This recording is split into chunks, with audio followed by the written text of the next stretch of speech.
આ ભાજપની સરકાર ખેડૂત વિરોધી સરકાર છે। આ સરકારની કોઈ પણ વાત ઉપર ભરોસો થઈ શકે તેમ નથી। 5-5 લાખ રૂપિયા ધિરાણ ચૂંટણીના કારણે આપી દેવામાં આવ્યું। 5 લાખમાંથી 3 લાખ રૂપિયા બરાબર છે, 2 લાખ રૂપિયા પાછા જમા કરો અથવા તો 12% વ્યાજ ભરવું પડશે। કોઓપરેટિવ બેંકો જે ખેડૂતોને ધમકાવે છે, દબાવે છે, કાયદા પ્રમાણે ખોટું છે। વિસાવદરની ચૂંટણી હતી ત્યારે એ લોકોએ બોલ્યા હતા 5 ધિરાણમાં અમે 5 લાખ રૂપિયા આપશું। અમને જિલ્લા સહકારી બેંકે પહેલા એવું કીધું તમને 5 લાખ રૂપિયાનું ધિરાણ મળશે, 2 લાખ રૂપિયા પાછા ભરો, નકર 13% વ્યાજ ભરો। હવે અટાણે ખેડૂત કાઢે નથી પૈસા।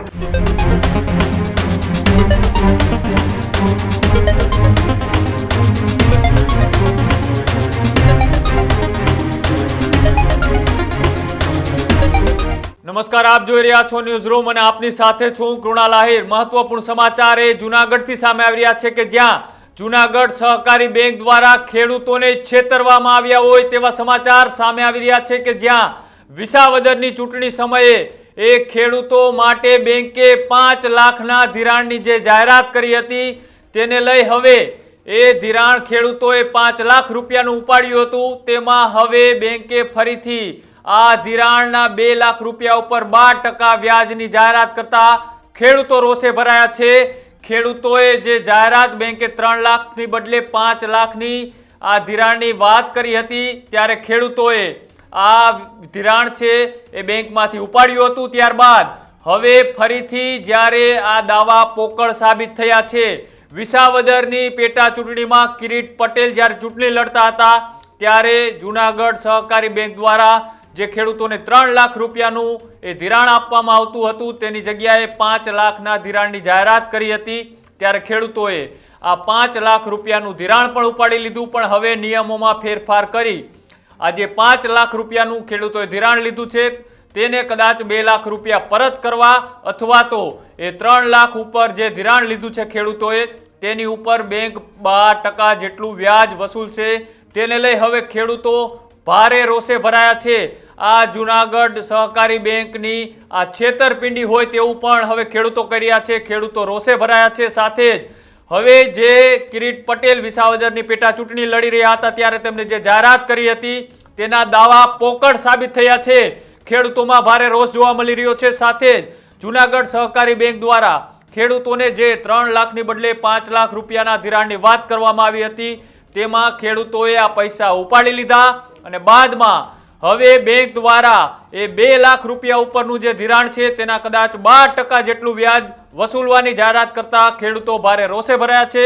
જૂનાગઢ જિલ્લાના ખેડૂતોએ આ મામલે શું કહ્યું આવો તે પણ સાંભળીએ। હું કોઠારીયા ગામનો ખેડૂત છું, હર્ષુ ગજ્જર ચાવડા મારું નામ છે। વિસાવદરની ચૂંટણી હતી ત્યારે એ લોકોએ બોલ્યા હતા 5 ધિરાણમાં અમે 5 લાખ રૂપિયા આપશું કે તો અમે અત્યારે 5 લાખ રૂપિયા લઈ લીધા છે અને હવે એ લોકો કહે છે કે અમે 3 લાખ રૂપિયા આપશું અને 2 લાખ રૂપિયા છે એ તમારે કે પરત કરવા જોઈએ અને કે 12% લખે વ્યાજ આપવું જોઈએ। તો હવે અમે લઈ લીધા, અત્યારે અમારે શું કરવું? હવે તમારી માંગ શું છે? તમારી માંગ શું છે? હવે પેલા તમે જાહેરાત કરો છો અને પછી પાછું આવી રીતે આમ કહો છો કે હવે અમને પાછા પરત આપો અથવા 12% વ્યાજ આપો। તો અત્યારે અમારી પાસે કાંઈ છે નહીં પૈસા। જિલ્લા સહકારીમાંથી કોઠારિયા શાખામાંથી લોન લીધી, 3 લાખ અમને વગર વ્યાજે પેલા જડતી હતી। ઓણીની એવું કીધું કે તમને 5 લાખ રૂપિયા વગર વ્યાજે આપવામાં આવશે, એટલે અમે 5 લાખ રૂપિયા વગર વ્યાજે લઈ લીધા। હવે અમારા ગ્રુપમાં પરિપત્ર એ રીતનો અમે વાંચ્યો છે મોબાઈલમાં કે ભાઈ પરત આપવામાં આવશે નકર 12% તમારે વ્યાજ પાછું દેવાનું રહે। તો હવે અમારે પૈસા વપરાઈ ગયા છે અને વધારાના અમે એટલા રૂપિયા લીધા છે તો હવે અમારે કરવાનું શું થાય? જાહેરાત પેલા કરી છે આપણે પ્રમુખે ને હવે પાછો આ પરિપત્ર આવ્યો તો પેલા શું કામે આપ્યા? કેટલા રૂપિયાનું તમે પરત કરવાનું કીધું? અમને પરત કરવાનું પરિપત્રમાં વાંચ્યું છે કેટલા એટલે 2 લાખ રૂપિયા 2 લાખ રૂપિયા કે પરત કરો। અમે 5 લાખ રૂપિયાનું ધિરાણ લીધેલું છે તો 2 લાખ રૂપિયા તમે કાઢવા ક્યાંથી? આજે અમે સહકારી ઉપાડી અને મહિના દી માથે થઈ ગયા છે। હવે એ હજી અમે પરિપત્રમાં વાંચ્યું છે કે છે કે તમારે પરત કરવાના થાય તો એ પરત કરવાના થાય। પરિપત્ર આવ્યું એટલે અમને નોટિસ આવવાની છે ને, એટલે નો દે તો શું થાય? નો દે તો એમની એમ કીધું છે પરિપત્રમાં મેં વાંચ્યું કે 12% વ્યાજ તમારે ચૂકવવું જોઈએ। હું માનવદર તાલુકા દગડ ગામના ખેડૂત છું।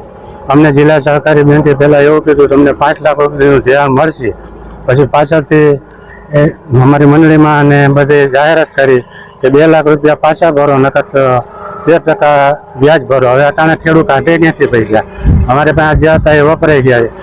જે તે વખતે ચૂંટણી હતી અહીં અધિકારીને પ્રમુખોએ તાતામાં દઈ દીધા ને હવે અમારે ક્યાંથી કાઢવા, કારણ અમારી પાસે ખાવા કાંઈ. આ મામલે અત્યારે ખેડૂતોમાં ભારે રોષ જોવા મળી રહ્યો છે.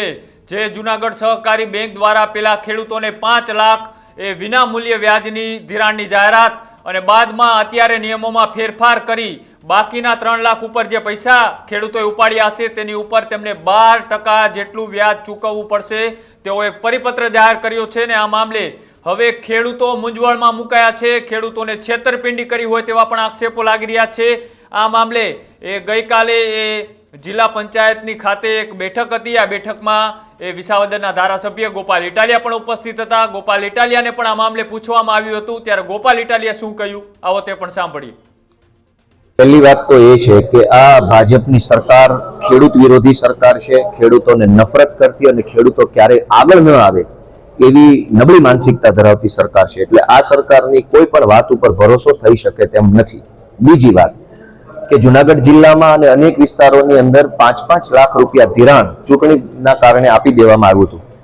હવે પાછળથી એવું કહેવામાં આવે છે કે 5 લાખમાંથી 3 લાખ રૂપિયા બરાબર છે, 2 લાખ રૂપિયા પાછા જમા કરો અથવા તો 12% વ્યાજ ભરવું પડશે.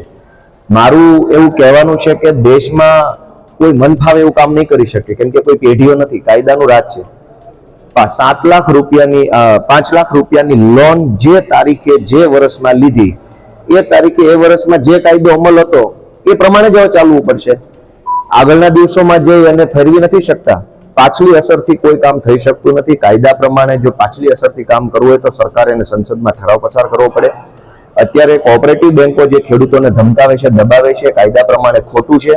5 લાખ રૂપિયા જે તારીખે જે વર્ષમાં લીધા ત્યારે દેશમાં વ્યાજનો જે કાયદો અમલમાં હતો એટલું જ વ્યાજ લાગવું જોઈએ.